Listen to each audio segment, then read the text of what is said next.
Hey everyone, today I'm finally reviewing my biggest obsession from last year. Stay tuned.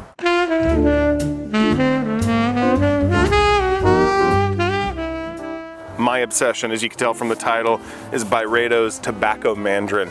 I kind of waited and waited and waited for this to pop up on a discounter because hard to justify the full retail on this thing, but at a little over like a close to a 40% discount, it was much more palatable. Also, it seems like it's getting harder to find. I didn't see this in my most recent trip to Nordstrom. I didn't even see a spot for it on the shelf. And when I asked, they said it wasn't discontinued. So I don't know. If it is discontinued, that is criminal because this is, I think, the best thing from Byredo I've smelled.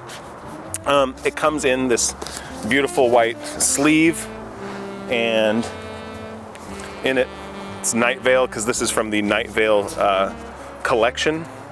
You open that up and you've got the fragrance here. There's a little card with it that talks about it a little bit. This is a 50 ml fragrance right here in this beautiful little bottle with a magnetic cap that actually is, I'm not gonna hold it over the ground with nothing, but you know, it's a powerful enough to hold it on. I would trust it, but I'm not going to because it's too expensive to trust. So last year, sometime in the summer, I went to Nordstrom just with a mission to smell a million things that I hadn't smelled before.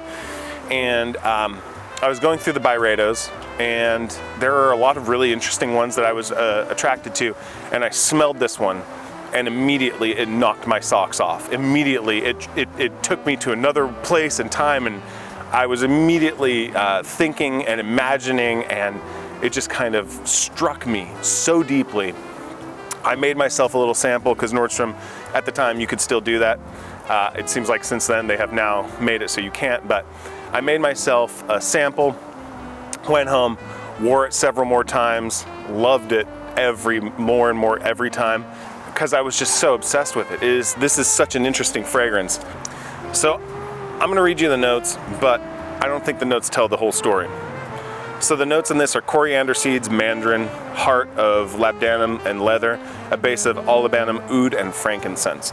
My description of this might get a little risque, and I apologize for that, but I feel like I have to because I can't talk about this fragrance without talking about why I'm obsessed with it, which is part of the reason, which is that it is, to me, I think the sexiest fragrance I've ever smelled.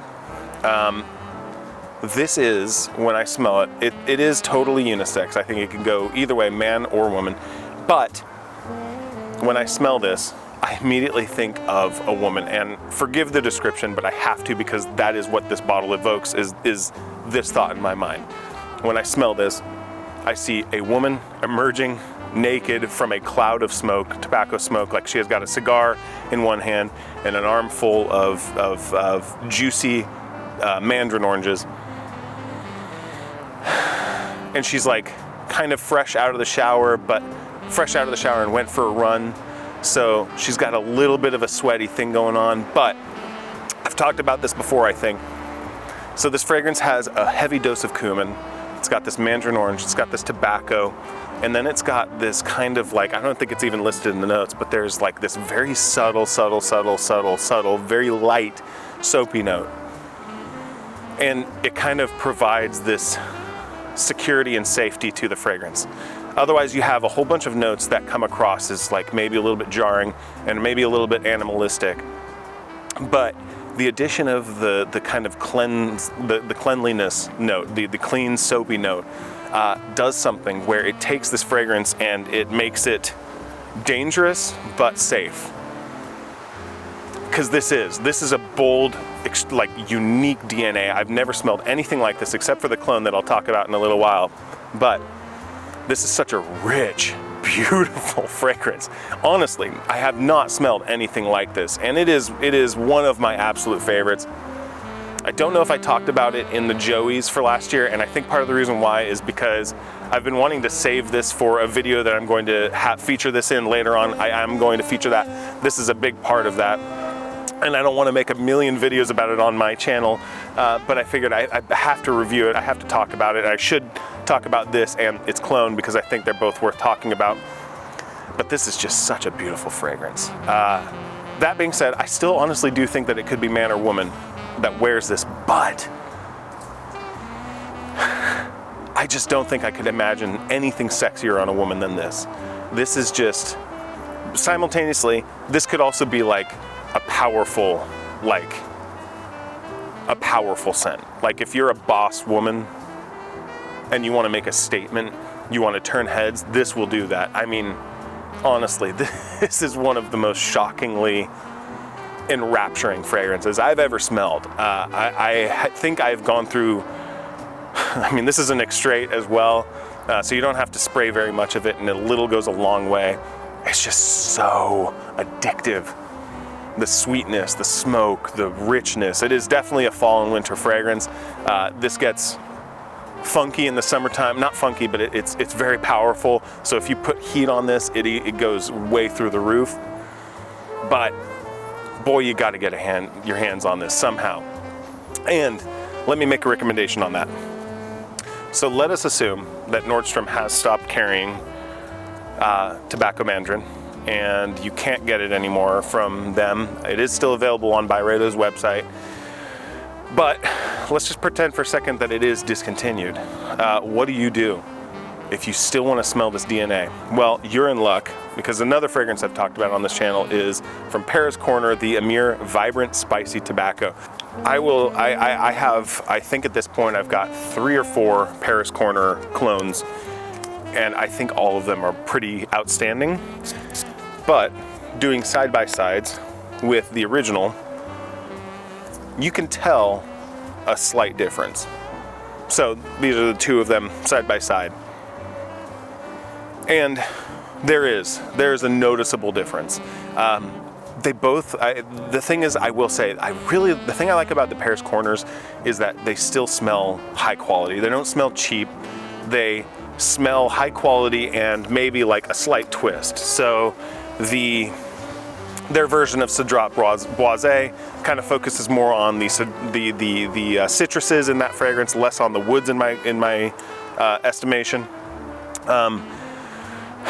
I haven't smelled their version, or I haven't smelled the real version of Baby Cat, but I assume it's probably doing something similar. This right here, I would say you could think of it like this. The Byredo could be a Pour Femme, and the Paris Corner could be a Pour Homme. And the reason I say that is this: dials down the cumin, dials up the tobacco, dials up the leather that I think is in this as well, though it's not like a real prominent thing, but there's definitely leather in this.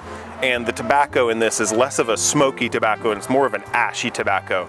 It becomes much more of a masculine feeling fragrance, whereas this feels, I think, solidly unisex, or maybe even bold woman leaning. I think this feels more masculine.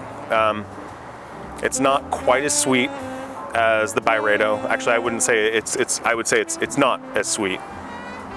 Noticeably not as sweet. But all of that being said, they are very similar. I mean, I am splitting hairs here. I think if anyone on the street smells the Paris Corner, they will probably assume that it is the Byredo. I think it's only when you do a side-by-side that you really kind of tell the differences, and you can tell there is a little bit higher quality in the Byredo, but and it lasts a little bit longer. But you're also paying like $45 for the Paris Corner, and it's 100 mil instead of 50 mil. So in terms of value, the Paris Corner really can't be beat. And if you just want to get a hold of the fragrance DNA and kind of smell what that's like, and you can't find samples of the Byredo anywhere, then I would say pick up the Paris Corner. I think this is such a fun and interesting fragrance. It belongs in everyone's collection, just because it's one of those ones where you could do it like it's powerful enough and rich enough that would be great for like a date night in the fall or winter. I think it would even be fun in a cool summer or spring evening. I think you could do something like that. One thing that's true about this fragrance, everyone that I've shown it to, their reaction is always like this: ooh, ooh, ooh, ooh, ooh, ooh, ooh. And like, so one of my cats is obsessed with fragrance as well. And if he smells something on my hand, he'll like grab it and he'll put his claws out and he'll start pulling. and there's kind of an element of that. When people smell this fragrance, either version of it, they go, ooh, ooh, ooh, ooh, ooh, ooh, and they grab it and they want to smell it more, because it's really something. I've never smelled anything like it. I don't think there's really anything out there that is doing this exact thing. The contrast in both of these, of the sweet and the smoky bitter, and the cumin and the leather, and the tiny touch of soap in the Byredo, it's so fun and edgy. And man, if you haven't smelled it, you gotta. If you have smelled it, leave a comment below, let me know what you think. And yeah, this has got to be one of my biggest recommendations, especially like the Paris Corner's outstanding. For me, it wasn't a replacement for the Byredo. I still needed the Byredo because there is enough of a soul in the Byredo that I really wanted to keep, but they are both really, really beautiful and outstanding. So my typical thing is that I'll spritz on, if I just want to kind of get the DNA, I'll throw on the Paris Corner. But if I'm actually doing something or going to a real event, I'll put the real deal on because it's just a little bit richer and more full. Haven't really tried to see if my wife will wear it. She's not wild about fragrances, and this one is it is a beast. This is a very powerful, long-lasting fragrance. Both of them are. The Byredo lasts a really long time though, and it projects for a really long time. But yeah, let me know what you think if you smelled it, and I'll talk to you guys next week. Bye.